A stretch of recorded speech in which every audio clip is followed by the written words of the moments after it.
Kola, it's good to see you again. But let's begin this morning with the newspaper of record.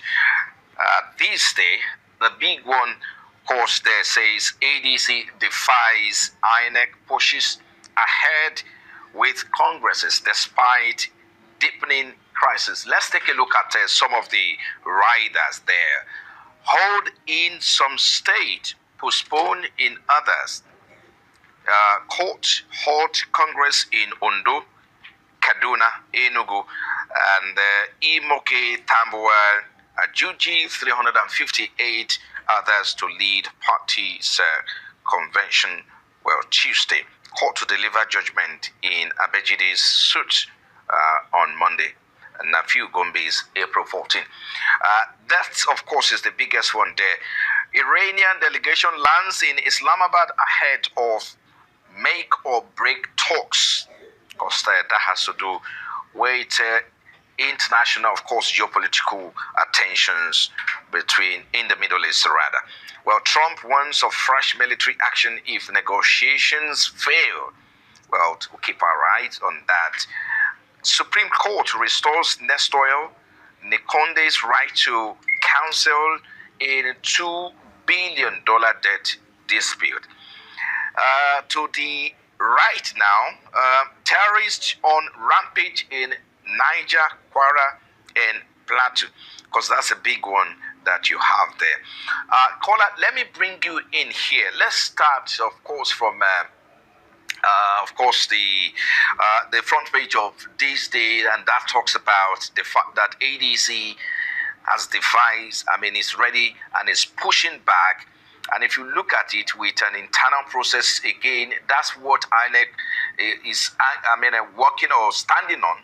But the move may worsen internal divisions and raise legal and electoral legitimacy concerns, according to analysts. Speak to us about this. How much longer can ADC push with this? And of course, we talked about the fact that some people have accused INEC of interfering unnecessarily in political parties' affairs. Speak to these headlines.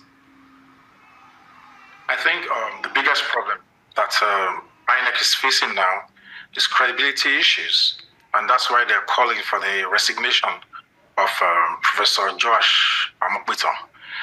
This is a problem. INEC is suffering credibility issues, so I don't know how they're going to handle that. And I don't think the resignation of Professor Amogbito is tenable, because it means any time that the opposition parties are not happy with who the head of the INEC chairman is, they'll call for resignation. So how many times are we going to keep changing? How many times are we going to keep changing the head of INEC? Regarding them saying that they're going to push ahead with the Congress, there's a court order. And the court order, no matter how bad or pleasant it is, it remains a court order. It's a subsisting and valid order. It can only be overturned through the court process. That was why I said last week that they will have to go to court. So I think they would be risking contempt of court by saying they're going ahead whilst the court order is in place. Those are my observations. There are quite a lot of factional camps, let me put it that way. Quite a lot of different camps. You have the Honorable Leke Abejide, who is pitching his tent with, Nafiu Balagombe. So there's quite a lot is going on in ADC. But again, the question is, how strong do you think they can come out from this? Because quite a lot of people are saying, look, the ADC now stands the formidable, the only alternative opposition party, beside PDP. And if you look at the PDP, some have said, look, it's been weakened completely, and so may no longer serve as alternative for Nigerians in 2027 election.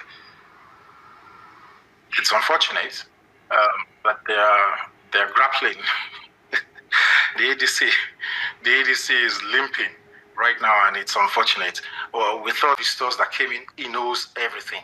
Not to talk of someone as high up as the president. He has everything on his table, and they would give him the big one, and they will give him the summary where he might not have the time to read volumes and volumes, but they will summarize it for him, except he doesn't want to listen or he doesn't want to read. So it's not. And I have a very good friend. His name is Jude Saul, with an organization called Equipping the Persecuted. I think that's the name of the organization.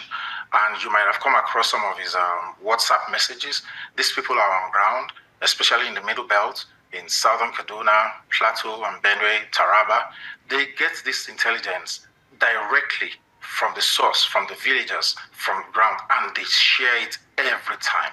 And I can assure you, 90 to 95% of the time, they get it right. They'll tell you there's going to be an attack, and it will happen. So we know that it's going to happen. They warn us, but it seems as if there's no will to stamp this out and to protect the people. And that's why I said, one, we might have to revisit the Jonathanian era, the last days of the Jonathan administration, where they brought in extra hands from abroad that was able to drive out this insurgency. The most important part, or the most important reaction, which I'll give, is that we can't continue like this. The president has the powers. He can give an executive order for like 6 months and ask people to defend themselves. And they are going to. They're already doing that. The other day, there was a viral video, I think it was somewhere in Plateau State, where even women were being trained how to use Dane guns to fight themselves. And this is where we find ourselves. Because if you don't defend yourself... Let me comment because of our time here. I mean, yes, of course, let's hope that the meeting, with the other agencies of government in terms of security agencies, with the Minister of Defense, let's see what will come out of that in the coming days. Let's quickly move to Guardian. Nigeria insecurity defies military tactics. I think still the same. Guardian has the same story, just as we had also on the front page of other dailies, This Day and Punch. But let's quickly move on now and pull up the Guardian UK and of course other story. He says that don't try to play us. Says Vance. I wish before you go to the foreign papers. Yeah. We're out of time really. But if you can make the military tactics. Okay, all right. I'll make it in 1 minute. Okay. If we're talking about military tactics and we want to change our tactics, the solution lies in allowing people to defend themselves. And the military, our military personnel should not go after people who are trying to defend themselves if they cannot apprehend the people who are killing them. Why are you going after villagers who are arming themselves with Dane guns and bows and arrows when the insurgents have anti-aircraft guns and submachine guns and everything? Allow people to defend themselves. The state is incapable of defending them. That was what I wanted to say. Thank you. I think the Minister of Defense will have to perhaps do something about that, and maybe pass it to maybe pass it to the National Assembly for further conversation. The National Assembly does not need to do that. The President has the powers. He can do it via executive order. He can say, okay, for 6 months, everybody resist this, all hands on deck. And he can review it after 6 months. You cannot ask people not to defend themselves and you cannot protect them. And people are dying. That's right. Whereas you are quick to arrest them. They have only Dane guns and bows and arrows. You cannot arrest the insurgents. So what are we talking about? How long are we going to allow our citizens to become sitting dogs? Well, let's look at just 1 minute with the foreign newspaper. Don't try to play with us. Let's look at the Guardian, if you can pull that up. That's coming from Vance, which, of course, warning ahead of Iran talks. They are meeting in Islamabad right away. That's from Guardian. Let's look at what FT Weekend is talking about. U.S. inflation leads to 2-year highs, soaring fuel prices, leaf prices rather. And, of course, lastly, Weekend delays to defense plan threaten UK's ability to counter Putin. Which of these headlines would you like to, comment on before we go, Kola?